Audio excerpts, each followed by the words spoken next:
Você sabe o significado dos termos fast fashion e slow fashion? No programa de hoje, falarei um pouco sobre a origem e os impactos sociais e ambientais causados pelas duas práticas. Então, vem comigo nesse papo de armário.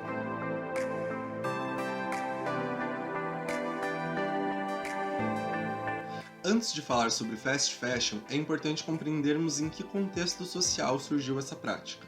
E para isso, eu vou explicar um pouquinho de um conceito francês que surgiu antes do início da cultura mundial do fast fashion, o prêt-à-porter, ou em inglês ready to wear, que em português significa pronto para usar. Tenho bastante coisa para falar hoje, então vamos lá.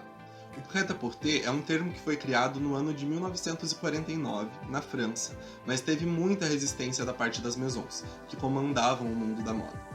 No pós-guerra, em 1959, o estilista Pierre Cardin criou uma coleção de roupas para uma loja de departamentos, se tornando o pioneiro a adotar o conceito às suas criações, mas foi Yves Saint Laurent que tornou o termo mais popular. O prêt-à-porter, ou pronto para usar, é o ato de criar peças em grandes escalas industriais, mas mantendo o padrão de qualidade das marcas que estavam aderindo à nova prática. E também oferecendo praticidade, variedade de estilos e preços um pouco mais atrativos para a classe média da época, que era o foco desse novo estilo de criar moda. Versace, Carolina Herrera, Armani são algumas marcas famosas que trabalham com esse tipo de moda até hoje. No Brasil, temos o Ronaldo Fraga, Glória Coelho, o Alexandre Hertzkovich e mais alguns estilistas renomados que também praticam o prêt-à-porter. Assim como alguns de vocês podem estar se perguntando, mas não são marcas de alta costura? Eu também tive essa dúvida, é a primeira vez que eu tive contato com esse termo, mas não são. As principais diferenças entre as práticas são que a alta costura cria peças luxuosas e exclusivas, sob medida e feitas manualmente para seus clientes. E o prêt-à-porter trabalha com peças industrializadas, mais padronizadas e seguindo as modelagens para atender um público mais diversificado. Tá, mas o que tem a ver esse termo francês com fast fashion? Assim como o prêt-à-porter foi introduzido ao mercado como uma tática de facilitar o consumo de moda, o fast fashion também foi. O termo inglês, que significa moda rápida, começou a ser usado na década de 90, mas a prática teve início praticamente 20 anos antes, na década de 70, por conta da crise do petróleo. Com a proibição da comercialização de petróleo para alguns países da Europa e Estados Unidos, a indústria têxtil precisou inventar uma nova estratégia para sair da crise. As empresas que trabalham com a prática de fast fashion pegam todas as referências das grandes marcas e tudo o que está em alta e trazem para suas peças, mas com materiais de menor qualidade e mão de obra extremamente barata. Muitas vezes contam até com um trabalho escravo na produção. Por isso que no vídeo anterior eu falei sobre a importância de sempre estarmos atentos ao país de origem das nossas roupas. Muitas empresas que trabalham com esse tipo de moda utilizam de trabalho escravo em países asiáticos, por exemplo. Não vou citar nenhuma loja que trabalha com esse tipo de mercadoria, mas é muito fácil identificar se estamos consumindo fast fashion ou não. Normalmente, as lojas que trabalham com esse tipo de moda têm uma grande quantidade de produtos. Muitas vezes, por se tratarem de grandes redes de lojas, trabalham com um sistema de rodízio das peças entre as filiais, para causar no consumidor uma falsa sensação de que as peças são mais exclusivas. É fácil notar também que as peças nem sempre têm os melhores acabamentos, por não serem feitas com materiais da melhor qualidade. E isso garante aos fabricantes que os consumidores comprarão as peças com mais frequência. Tem muita gente que acha normal uma camiseta, por exemplo, resistir a poucas lavagens, e acabam nem colocando na ponta do lápis o quanto gastam realmente quando compram em lojas que trabalham com esse tipo de produto. Porque as peças são mesmo mais baratas, e então algumas pessoas acabam nem percebendo que às vezes o barato sai caro. Digo isso porque quando falamos em moda rápida, que é o significado do termo em inglês, falamos de uma produção em larga escala, ou seja, exploração indevida de matéria-prima. Para produzir os tecidos das roupas, é necessário desmatar, usar fertilizantes e agrotóxicos, extrair petróleo e mais diversas práticas que poluem muito o meio ambiente.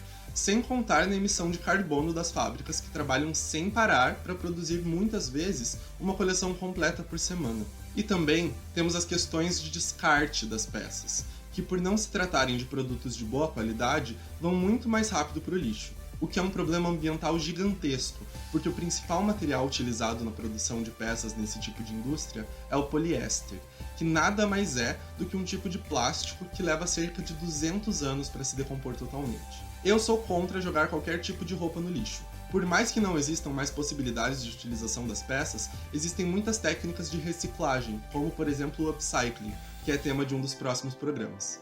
Em oposição à cultura do fast fashion, no início dos anos 2000, em Londres, a escritora de moda Angela Muriels começou a falar sobre slow fashion, moda devagar ou desacelerada em português, inspirada em um conceito italiano de consumo alimentício consciente, chamado slow food. Hoje temos também um movimento chamado Fashion Revolution, que em português significa Revolução da Moda.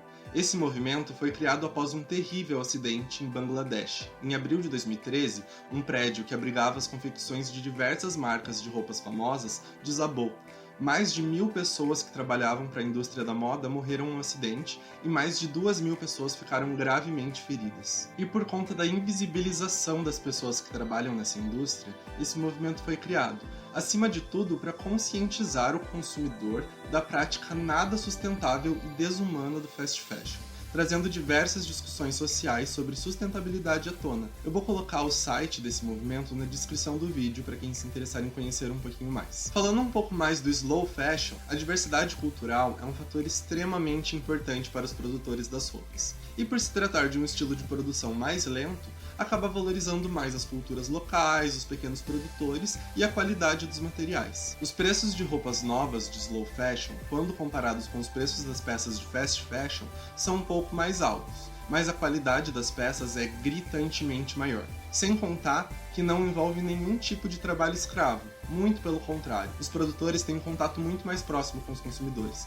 e os impactos ambientais são bem menores. Como eu disse lá no começo do vídeo, o fast fashion foi uma forma de facilitar o acesso à moda, assim como foi o prêt-à-porter. Mas nenhuma das duas práticas foram inventadas realmente para os consumidores, mas sim para as grandes empresas da indústria têxtil. O slow fashion ainda não é totalmente acessível. Não tem como a gente impor isso para as pessoas. Mas quanto mais consciência a gente tiver sobre o assunto, melhor. É muito utópico imaginar o fim do fast fashion, porque realmente é a alternativa mais fácil para quem precisa comprar roupas novas e não tem tanto dinheiro para investir nas peças. Mas aos poucos, podemos mudar alguns hábitos que temos. Por exemplo, frequentar menos shoppings e mais lojas do nosso bairro, indicar lojas menores que conhecemos para os nossos amigos, consumir menos roupas e fazer diferentes composições com o que já temos. Podemos também frequentar brechós e até assaltar o guarda-roupas dos nossos pais, irmãos, avós, para pegar as roupas que eles não usam mais e customizá-las. Eu tenho algumas peças de fast fashion no meu armário, infelizmente. Mas a partir do momento que eu comecei a tomar consciência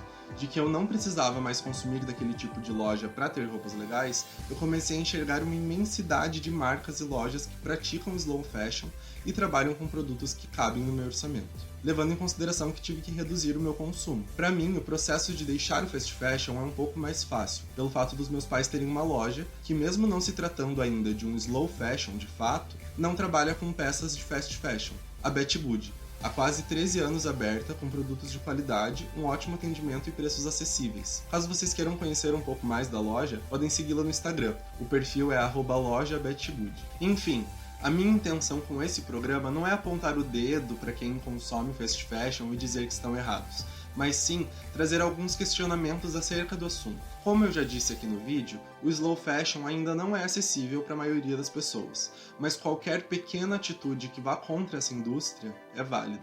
Então, espero que tenham gostado do conteúdo que eu trouxe nesse vídeo e que tenha ajudado alguns de vocês a entender melhor esses conceitos. Para acompanhar o programa Papo de Armário, você pode nos seguir no Instagram. Meu nome é Pedro Budi e meu perfil é @pgud. E você encontrará os próximos programas no perfil da @HopeCultMind. Acesse também a nossa plataforma. Produzimos diversos conteúdos além do programa Papo de Armário por lá. O link tá na bio. Enfim, vou nessa, até semana que vem com mais um Papo de Armário.